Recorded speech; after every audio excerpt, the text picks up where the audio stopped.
পাহাড়িদের প্রাণের উৎসব বৈশাখীকে ঘিরে চলছে ব্যাপক প্রস্তুতি। সবুজ পাহাড় বর্ষবরণের রঙে রঙিন হয়ে উঠেছে। পার্বত্য ৩ জেলার ক্ষুদ্র নৃগোষ্ঠীর মানুষের প্রধানতম সামাজিক, সাংস্কৃতিক ও ধর্মীয় উৎসব এই বৈশাখী। কাল শনিবার শুরু হয়ে চলবে ১৬ এপ্রিল পর্যন্ত। চাকমাদের ফুল বিঝুর মধ্য দিয়ে প্রাণের এই উৎসবের সূচনা হবে। তবে তার আগেই পাহাড়ের পাড়াপল্লীতে উৎসবের আমেজ ছড়িয়ে পড়েছে। খাগড়াছড়ির প্রতিনিধি আবু দাউদের রিপোর্ট জানাচ্ছেন আশিকুর রহমান। প্রতি বছরের মতো এবারও ৩ পার্বত্য জেলায় ছড়িয়ে পড়েছে পাহাড়িদের বর্ষবরণের প্রাণের উৎসব বৈশাখীর আমেজ। চৈত্র সংক্রান্তির শেষ ২ দিন ও বাংলা বর্ষের প্রথম দিন, এই ৩ দিন চাকমা সম্প্রদায় বিজু উৎসব পালন করে। একই সময় হয় ত্রিপুরাদের বৈশ উৎসব। এছাড়া চৈত্র সংক্রান্তির দিন থেকে শুরু হয় মারমাদের সাংরাই উৎসব। শনিবার ফুল বিজুতে চাকমাদের নদীতে ফুল ভাসানো, সাংরায়ে মারমাদের পানি উৎসব এবং ত্রিপুরাদের বৈশুতে গড় আ নৃত্যের মাধ্যমে শুরু হবে বৈশাখী।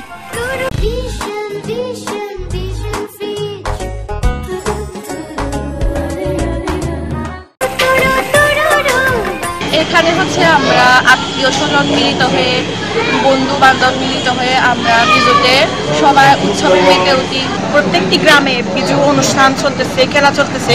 আবার আমাদের খাগড়াছড়ির অনেক জায়গায় বিজু মেলাও পড়েছে। আর এই দিনে আমরা অনেকজনের সাথে পানি খেলা খেলি এবং অনেক আনন্দ করি।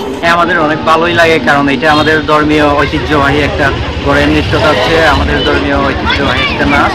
উৎসবকে ঘিরে খাগড়াছড়ির পাড়ায় পাড়ায় চলছে খিল খেলা, নাদেং খেলা, বাঁশ খরম দৌড় সহ নেওয়া হয়েছে নানা উদ্যোগ।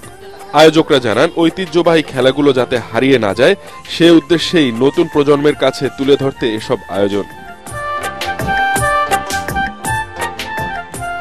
এটা হচ্ছে আমাদের সংগ্রাম উপলক্ষে পানি খেলার জন্য এটা হচ্ছে সাজানো হচ্ছে সুন্দর করে।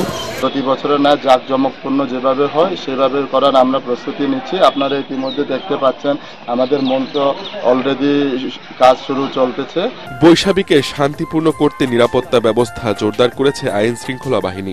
এই উৎসব উপলক্ষে সারা বাংলাদেশ থেকে বিভিন্ন ধরনের পর্যটক আসবে, ইভেন বিদেশি পর্যটক আসবে এই উৎসব দেখার জন্য। তো সেক্ষেত্রে আমরা টুরিস্টদের নিরাপত্তার বিষয়টি মাথা রাখছি, পাশাপাশি এই অনুষ্ঠানে যেখানে হয় আমরা সর্বোচ্চ নিরাপত্তা নিশ্চিত করব।